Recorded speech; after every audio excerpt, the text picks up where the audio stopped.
Et je prends la parole sur les réseaux sous le nom de Andy en colère. Parce que la colère aujourd'hui, c'est un devoir.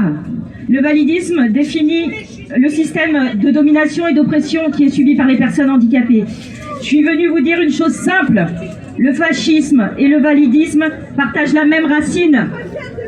Trier des êtres humains entre ceux qui méritent de vivre et ceux qu'on peut laisser crever. Et pour les personnes handicapées, ce tri a déjà commencé. Nous sommes une minorité, donc on trouve normal qu'elle soit exclue, ségrégée, stérilisée, tuée. En France, on enferme encore des personnes handicapées dans des institutions, des lieux où on ne choisit pas son emploi du temps, pas ses repas, pas ses sorties, des lieux où on est géré comme du stock humain pour nourrir les gestionnaires d'établissements comme l'APF, hors de nos luttes, la DPI, la PAGE, etc. L'ONU les définit comme des lieux de privation de liberté, alerte et condamne la France pour sa politique handicap décrite en 3 termes. Ségrégation, privation de liberté, atteinte aux droits humains. Et l'État continue de financer ces établissements.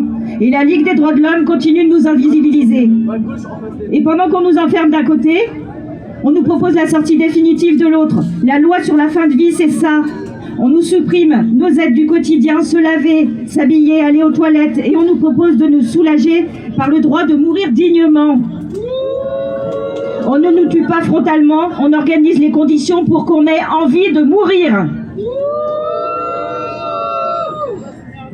Ici à Lyon, je sais de quoi je parle. Le système ne dysfonctionne pas, il fonctionne exactement comme prévu. Il épuise, il décourage, il fait disparaître.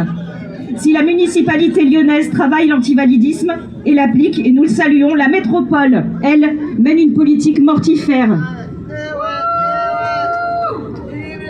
Si des élus écologistes métropolitains qui d'une main nous privent de nos droits et nous laissent alité des heures à regarder le plafond, à baigner dans notre merde, et de l'autre nous tendent le droit à une mort digne, une mort miséricordieuse, comme on a appelé l'action T4 en 1939. De l'eugénisme moderne sans se salir les doigts.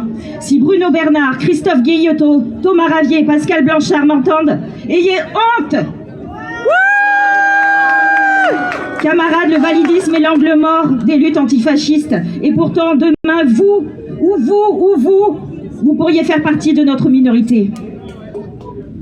Quand vous marchez contre le fascisme, marchez aussi contre un monde qui considère que certaines vies valent moins que d'autres.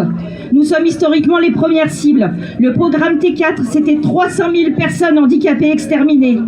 Avant les camps, avant les rafles, le fascisme s'est abattu sur nous. Ne nous oubliez pas dans vos luttes. Mieux ne luttez pas sans nous. L'eugénisme aussi est une violence d'État. Merci.